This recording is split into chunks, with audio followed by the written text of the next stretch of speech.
Made in 1949 to counter Soviets. Kept alive due to Russia-Ukraine war. Trump now wants Greenland anyhow. 8 NATO nations face US tariffs as Trump doesn't rule out leaving NATO. All right, for more than 75 years, one thing has symbolized Western power, unity and deterrence, which is NATO. The North Atlantic Treaty Organization has been the bedrock of Western security since World War II. But today, a single question is echoing from Washington to Warsaw and from Berlin to Brussels. Is the world witnessing the beginning of the end for the Atlantic Alliance? You're watching NewsX Explained with me, Vineet Malhotra, and today we attempt to answer the big question. Let's rewind to the 4th of April 1949. Europe lay devastated by the Second World War. The Soviet Union was expanding influence across Eastern Europe and an existential fear crept across the West. If one country fell, the rest could follow. And so, on the fated day, 12 nations came together and signed the North Atlantic Treaty, a historic pact that birthed NATO. Signed in Washington, D.C. by a committee chaired by U.S. diplomat Theodore Achilles.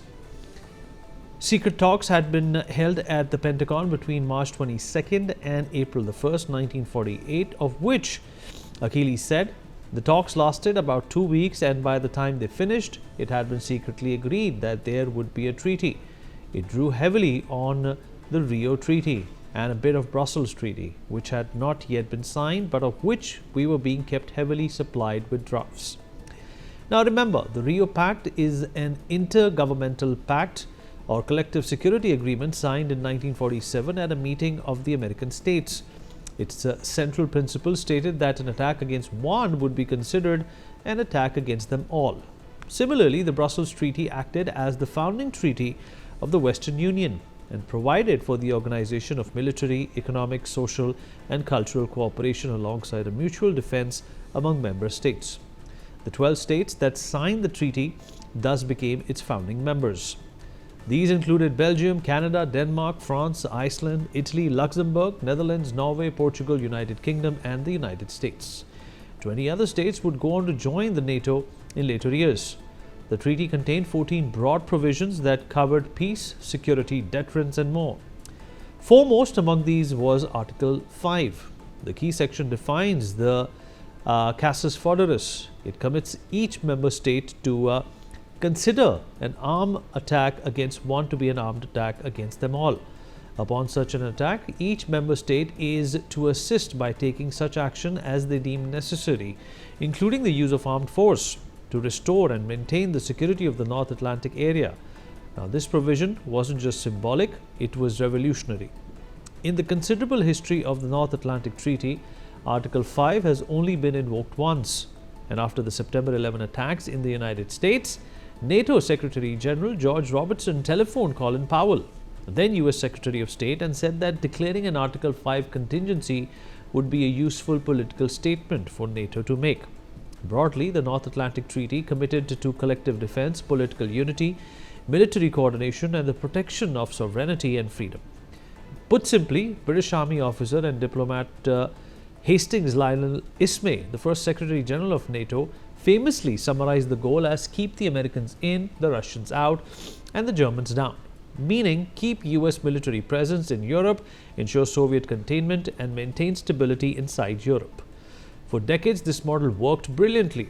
Then came the Cold War, and the NATO became more than an alliance. It became a shield. Put under the test, NATO prevented Soviet invasion of Western Europe, unified military command across continents, created nuclear deterrence, balance, and maintained peace among member states.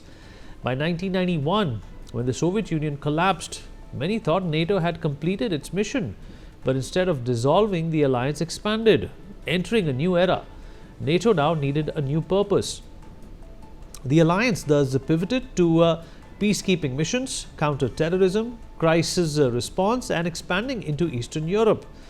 Once the Soviet Union fell, NATO gained 16 new member states. And since then, some of its major interventions include the Bosnia and Kosovo standoff, Afghanistan after 9/11, and support for Ukraine. It was this expansion, however, that planted the seeds for today's crisis. To understand NATO's current fragility, we must look beyond tanks and missiles and follow the money trail. During NATO's formative decades, Europe produced roughly 30 to 35% of the global GDP, while the United States contributed around 25%.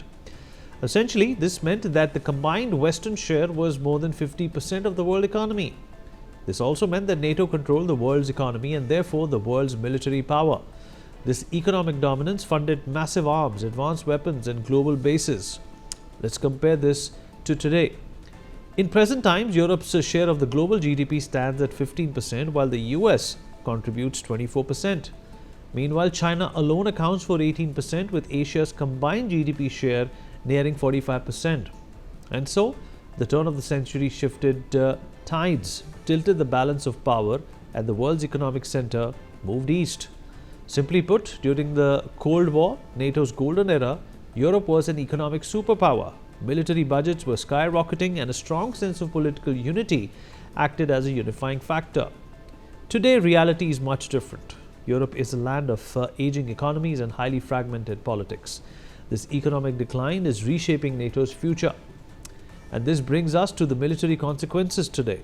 US funds nearly 70% of NATO military power, with only a handful of European countries meeting the 2% GDP defense target.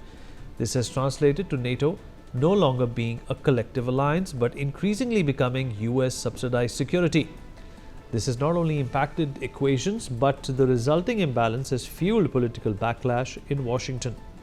While the US wonders why should its taxpayers defend Europe, Europe hits back that security is a shared responsibility. Another major factor is the growing divergence amongst NATO members on major issues.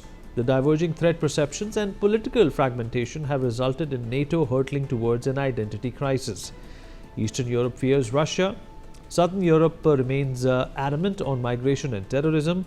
Western Europe is dealing with economic instability, and while the US deals with the dragon. With no unified enemy, the alliance has been deprived on any real guiding strategy. NATO's unity is also being challenged by an increasingly fragmented Europe. Nationalism is at an all-time high, and domestic economic pressures are taking their toll, making cooperation challenging. Alliance decisions are now facing internal resistance. This decline isn't happening in isolation. For probably the first time in its history, NATO is contending with new power blocs, with the China-Russia axis and BRICS expansion being paired with regional military coalitions and increasingly non-aligned strategic autonomy. NATO no longer has a monopoly on security leadership. The alliance is left to contend with the question, was it built for a multipolar world order? Now, as the world completes another quarter of a century, two major events have exposed NATO's fault lines. The Russia-Ukraine war was supposed to unify NATO. Instead, it proved to be its biggest test since the Cold War. The protracted conflict showed how Europe lacks ammunition stockpiles and has underscaled defense industries. Furthermore, political consensus is highly fragile and public support inconsistent. While much of Eastern Europe had long seen Russia as a threat, their Western allies were hesitant to react, viewing Russia more as a volatile ally. This brings us to the strategic dilemma faced by the alliance. If NATO cannot decisively shape outcomes in Europe itself, what does it mean for its future relevance?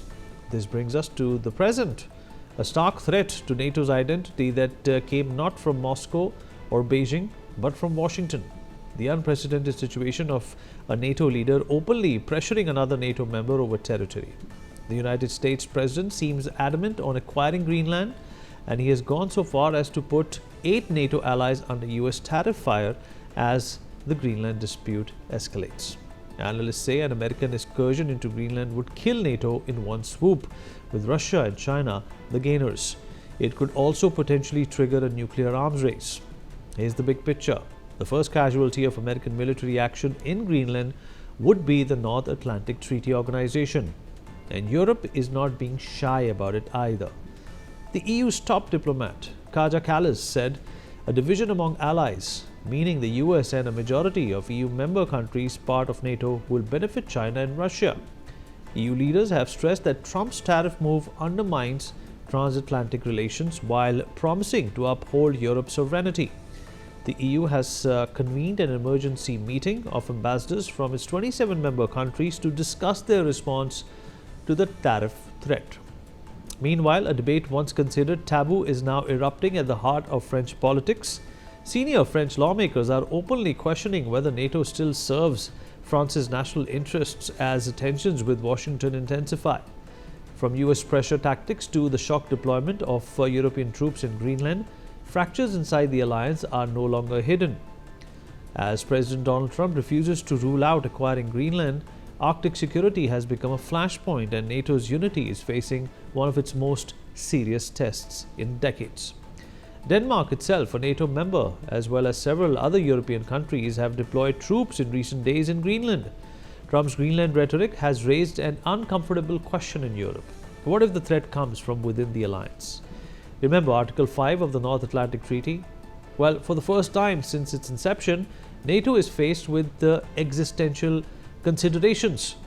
Should the United States be viewed as a guarantor, a transactional actor? Well, it does, after all, contribute the majority of NATO's defense budget. Additionally, our alliance is conditional and, more importantly, can NATO survive if trust erodes at the top? Well, the Greenland question seems to be changing the conversation forever because it does not challenge NATO militarily from outside, but psychologically from the inside. Alliances survive on trust, predictability, red lines, and shared responsibility. Trump's Greenland rhetoric has blurred all four.